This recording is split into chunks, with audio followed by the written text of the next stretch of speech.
এসআইআরের শুনানি পর্বের আজ চতুর্থ দিন। এরই মাঝে কখনো কোলে করে আবার কখনো বয়স্কদের হাত ধরে শুনানি কেন্দ্রে নিয়ে আসতে হচ্ছিল ভোটারদের। সংবাদ মাধ্যমের ক্যামেরায় সেই ছবি ধরাও পড়েছিল। এবার বর্ধমানে শুনানি কেন্দ্রের বাইরে হুইল চেয়ারের ব্যবস্থা করল কমিশন।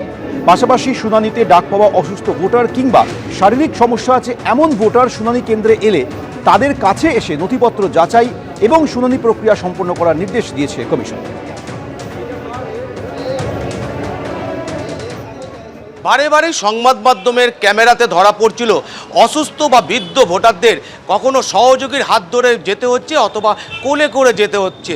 এবারে কমিশনের পক্ষ থেকে ব্যবস্থা করা হলো হুইল চেয়ারের। যে সমস্ত কেন্দ্রে হুইল চেয়ার নিয়ে যাওয়ার মতো ব্যবস্থা আছে সেই সমস্ত কেন্দ্রে এই অসুস্থ ভোটাররা শুনানির জন্য এই হুইল চেয়ারে করেই যেতে পারবেন।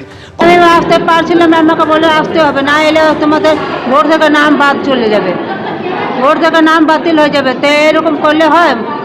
মানুষের অসুবিধা দেখতে হয়, কষ্ট।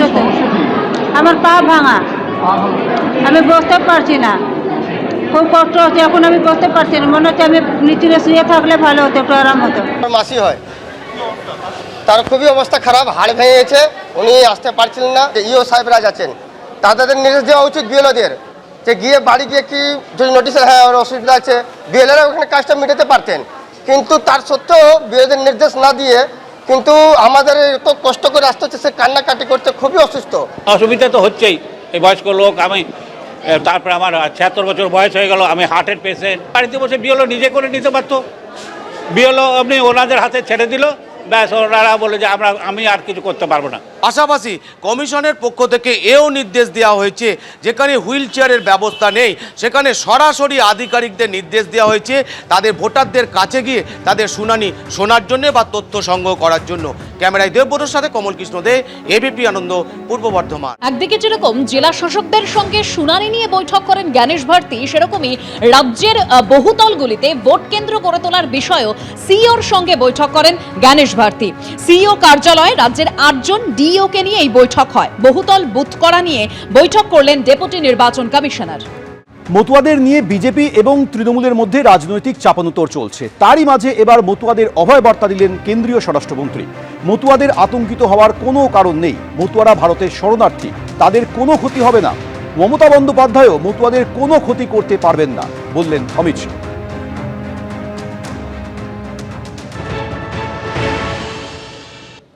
मतुआओं को डरने की कोई जरूरत नहीं है। ये भारतीय जनता पार्टी का वादा है।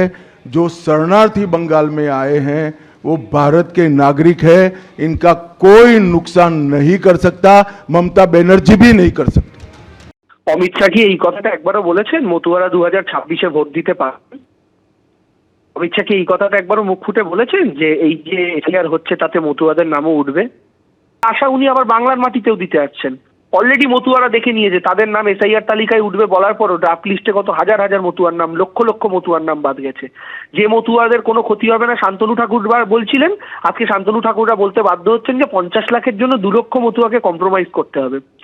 এই মতুয়া, এই রাজবংশী, বাংলার মানুষ, হিন্দু মুসলমান নির্বিশেষে প্রত্যেককে সাবধান প্রথম থেকে যিনি করে আসছিলেন এনআরসি বা এসআইআর যাই বলুন না কেন সেটা নিয়ে, তার নাম মমতা বন্দ্যোপাধ্যায়। আর আজকে আপনারা প্রত্যেকে মিলিয়ে দেখুন, কেউ আমাদের সমর্থক হতে পারেন, কেউ আমাদের সমর্থক না হতে পারেন, কিন্তু মমতা বন্দ্যোপাধ্যায় প্রথম দিন যে কথাটা বলেছিলেন আজকে সেই প্রত্যেকটা কথা সত্যি প্রমাণিত হচ্ছে। ফলে অমিত শাহর এই প্রেস কনফারেন্সের কোনো ভ্যালু নেই। বাংলার মানুষ তাকে আর তার মোটা ভাই নরেন্দ্র মোদীকে বিশ্বাস করে না। আর এসআইআর এর শুনানিতে এবার ডাক পেলেন কবি জয় গোস্বামী। জয় গোস্বামীর পরিবারের তরফে দাবি করা হয়েছে যে 2রা জানুয়ারি তাকে শুনানিতে ডাকা হয়েছে। শুনানিতে ডাকা হয়েছে জয় গোস্বামীর মেয়েকেও। উনি অসুস্থ, হয়তো ওই দিন যেতে পারবেন না। হেনস্থার অভিযোগে সরব হয়েছেন জয় গোস্বামীর মেয়ে।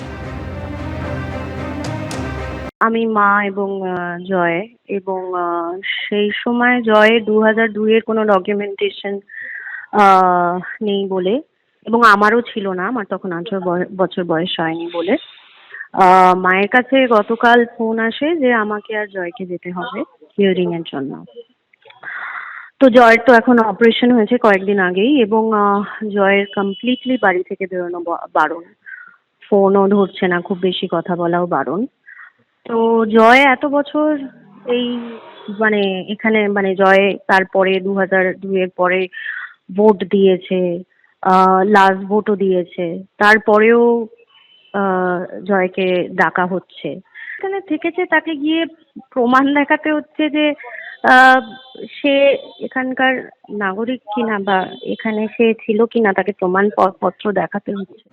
এসআইআর শুনানিতে ডাক পেয়েছেন কবি জয় গোস্বামী। 2রা জানুয়ারি কবি জয় গোস্বামীকে ডাকা হয়েছে দাবি পরিবারের। শুনানিতে ডাকা হয়েছে জয় গোস্বামীর মেয়েকেও। তিনি অসুস্থ, হয়তো ওই দিন যেতে পারবেন না। হেনস্থার অভিযোগে সরব হয়েছেন জয় গোস্বামীর মেয়ে।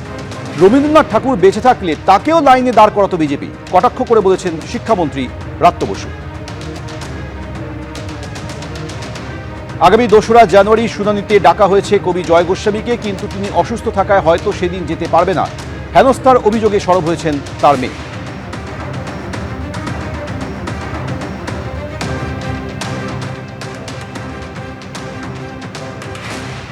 জয় গোস্বামীকে যদি এসআইআর এর হিয়ারিং এ ডাকে, আমার মনে হয় যে বেঁচে থাকলে রবীন্দ্রনাথকে ওরা এসআইআর এর লাইনে দাঁড় করাবে। তো এটাই হচ্ছে বাংলা বা বাঙালি সম্পর্কে। জয়দা এদেশী, জয়দা কবি, জয়দা রানাঘাট থেকে কলকাতায় মাইগ্রেট করেছেন, তাও প্রায় বছর 40 হয়ে গেছে। বছরের পর বছর জয়দা ভোট দিয়েছেন। জয়দা কবিতা বা কাব্য সাহিত্য নিয়ে আমি এখানে আর কিছু বলছি না, কিন্তু এইটা যদি বিজেপি করতে পারে, ইলেকশন কমিশন করতে পারে, তাহলে বুঝুন বাংলা বা বাঙালি সংস্কৃতি যে কোনো মানুষকে আপনাদের ডেকে লাইনে দাঁড় করিয়ে বলতে পারে ঘুষপেটিয়া। এবিপি আনন্দ, এগিয়ে থাকে, এগিয়ে রাখে।